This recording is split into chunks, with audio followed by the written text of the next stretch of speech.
já wo kọ́pì táwọn bàbá ní tí wọ́n sì kọ bí wọ́n ti ṣiṣẹ́ ní iṣẹ́ tí ní kálukú ṣe ó wà ní lárúbáwá ó sì wà ní yorùbá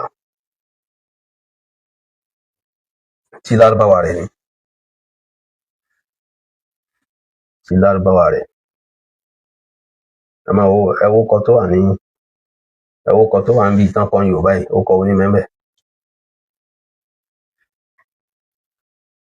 Adam Abdullahi Alilori akọ̀wé alátúnṣe alukurani yorùbá so níbí lárúbáwá ni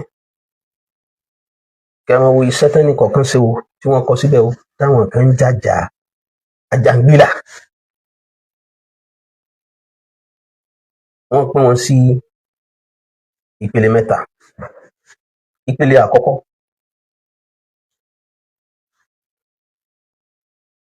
ba'du asma'il qa'imin bi tarjumati al-mushaf المرحوم السيد إمام الجامع الحاج محمد أول أغسطو بلاغوس السيد الأديب الحاج أحمد تيجاني أكاني لاغوس الشيخ الواحد الحاج حسن يوشو دندي أبيوكوتا لجنة مطابقة البروقفات للنصوص الأصلية الحاج عبد اللطيف أحمد جامع الأزهر أديك لكم الحاج قدر مصطفى الإيلوري الجامعة الإسلامية بالمدينة الحاج عيسى أدي بيلو الجامعة الإسلامية بالمدينة إبادة الحاج عبد الوهاب سنوسي الجامعة الإسلامية بالمدينة إلوري اللجنة المكلفة بالتصحيح والمراجعة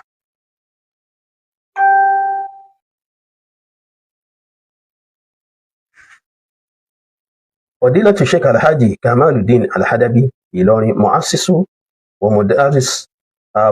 جماعة ومدارس أنصار الإسلام بولاية كورة رئيس اللجنة فضيلة الشيخ الحاج برهان الدين سانوسي علاكا إبادة وكيل رابطة العلماء والأئمة بولاية الغرب عضو اللجنة فضيلة الشيخ الحاج آدم عبد الله الإيلوري الأمين العام لرابطة العلماء والأئمة بولاية الغرب ومؤسس مركز التعليم العربي الإسلامي بأجيجي لاغوس سكرتري اللجنة فضيلة الشيخ الحاج عبد الرحمن صلاح الدين الهدبي مرشدي أنصار الإسلام بولاية قرى عضو اللجنة أدرت الأستاذ الحاج محمد الراجي سليمان الإمام لإنسانس آداب القاهرة عميد مركز التعليم العربي الإسلامي بأجيجي لا يجوز مقرر اللجنة السيد الحاج موسى بن علي إلوني أجتمبي السكرتري الإداري لمهدي الديني وجماعة أنصار الإسلام بولاية قرى عضو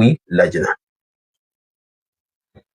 Naam, kí ni mo fẹ́ fàyọ ń bẹ̀ ni pé bàbá mi tí wọ́n dákọ̀ gbogbo àwọn tí wọ́n ṣiṣẹ́ iṣẹ́ tí ní kálukú ṣe àwọn mẹ́ta àwọn bàbá mẹ́ta báwọn pòfẹ́sọ̀ wa mo ti ní àlàyé ti wáyé àwọn pòfẹ́sọ̀ wa Aláró Abdulrasaq Hafizahullah ó ṣàlàyé kí ni pé ìpìtà ló túmọ̀ láti lárúbáwá sí yorùbá táǹtù àwọn bàbá mẹ́ta yìí àwọn ni wọ́n tú àwọn wo alhaji muhammad lawal augusto asayid alhaji ahmad tijani akani alwaizu alhaji hassan yushau dindi àwọn tí wọ́n tú láti lárúbáwá sí èdè yorùbá nù jama gẹ́gẹ́ bí ẹlẹ́kọ̀ọ́ tó ẹ̀yìn nù àwọn lájínà kejì kí ni iṣẹ́ wọn àwọn làwọn tí wọ́n wà níbi tí wọ́n ti ń tẹ̀ ní Beirut ibi tí wọ́n ti lọ tẹ̀ láti lè máa fi ṣe kí ni o correction tán bá fẹ́ lọ gbé ọmọ kan torí di yorùbá ni àwọn sheikh wa Adékúnlé Abdulateef Adékúnlékún hafidhahullah bẹ́ẹ̀ bákan náà àwọn sheikh Khidr Mustapha àwọn náà wọ́n bẹ́ẹ̀ bẹ́ẹ̀. Bákan náà Alhaji Isa Adébélò àwọn náà bẹ́ẹ̀ bẹ́ẹ̀. Bákan náà Sheikh Alhaji Isa Adébélò wọ́n bẹ́ẹ̀ bẹ́ẹ̀.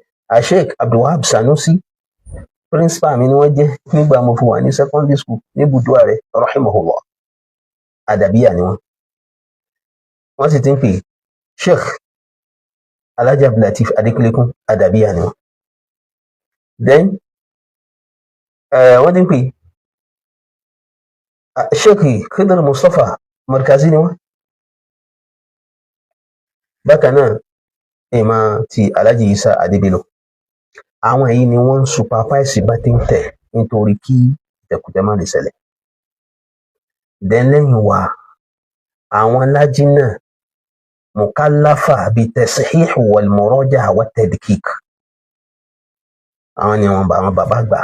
Nígbà táwọn bàbá àkọ́kọ́ tí wọ́n translate ẹ̀ tán, àwọn Sheikh wa Kamaluddin bàbá wa Lágége, bákan náà àti bàbá Leila Sheikh Abdulrahman bàbá Leila wọ́n wà ń bẹ̀, ọmọ Sheikh Kamaluddin wọn. Bákan náà Professor Ajétúmábí wọ́n wà ń bẹ̀, ọmọ kéwú Sheikh Kamaluddin wọn. Then Sheikh Muhammad Raji Suleiman ọmọ kéwú Sheikh Adam ni wọn. Àwọn èyí ni wọ́n review ẹ̀ nígbà táwọn bàbá mẹ́ta yẹn tún túmọ̀ rẹ̀ tán. Àwọn bàbá àgbà yìí ni wọ́n review rẹ̀ ibi yes ó lọ. Àwọn tí àwọn professor àwọn Sheikh wa Abdulateef Adekunlekun hafidhahullah, àwọn Sheikh wa Abdulwahab Sanusi rahimahullah, àwọn ni wọ́n ṣe kí ni o, àti àwọn tó kù àwọn ni wọ́n wá ń wò bọ́n tí ń tẹ̀ lọ́hùn, wọ́n wà ń bẹ̀. So ibi tí mo wá ń lọ ni pé jàmá gẹ́gẹ́ bí àwa tá a jẹ́ lẹ́kọ̀ọ́, mo fi ní ẹni tí wọ́n ń sọ̀rọ̀ yẹn lẹ́kọ̀ọ́ ni wọ́n. Ẹ dákun tí n bá kọ tírà, mo kọ tírà, àwọn náà kọ tírà ló didi fúnra wọn kọ tírà, wọ́n wá gbé fẹ́nìkan pé bá ń yẹ̀ wò. Ẹ dákun tá ní tírà, sẹ́ni tó yẹ̀ wò ló ní ni àbí mi tí mo kọ tírà? Ẹ dákun kí fìtínà sùn kẹ́sì máa jí. Àwọn bàbá mẹ́ta àwọn ni wọ́n túmọ̀ Kùránì, àwọn ni wọ́n ní Kùránì. Tábà tẹ̀ fẹ́ fi Kùránì tì sẹ́nìkan pé ta ló túmọ̀ Kùránì sédè Yorùbá, àwọn bàbá mẹ́ta yẹn ni. Ṣé àwọn bàbá wa Lágége wọn mọ kọ́tírà kan gbé fáwọn ọmọ kíkọ́ yẹ̀wò ni?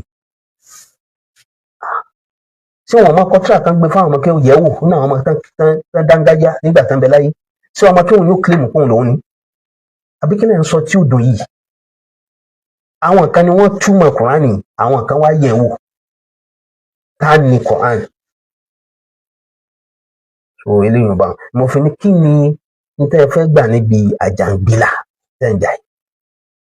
Àwọn kan ni wọ́n túmọ̀ rẹ̀, àbòsí gan lẹ́ ń ṣe fáwọn bàbá yẹn tẹ́ wá fẹ́ sọ di ipe Sheikh Adam wọn ni. Tẹ́ fẹ́ sọ Kùránì di ó sì wá jẹ́ sáwọn tó kù sí láyé ni.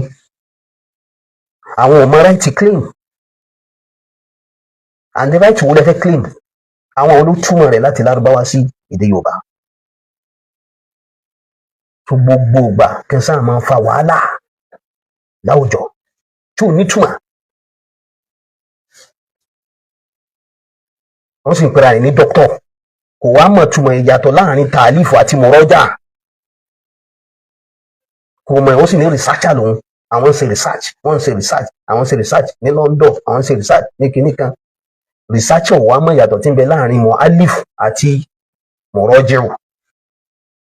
ẹni tó rọ́jà tí wàá fẹ́ di ẹni tó wá jẹ́ mu'allif, wọ́n fẹ́ sọ mọ̀rọ́jù ẹ fẹ́ sọ di mu'allif, àbòsí náà ń pè yín, fìtínà lẹ́sìn wà láwùjọ.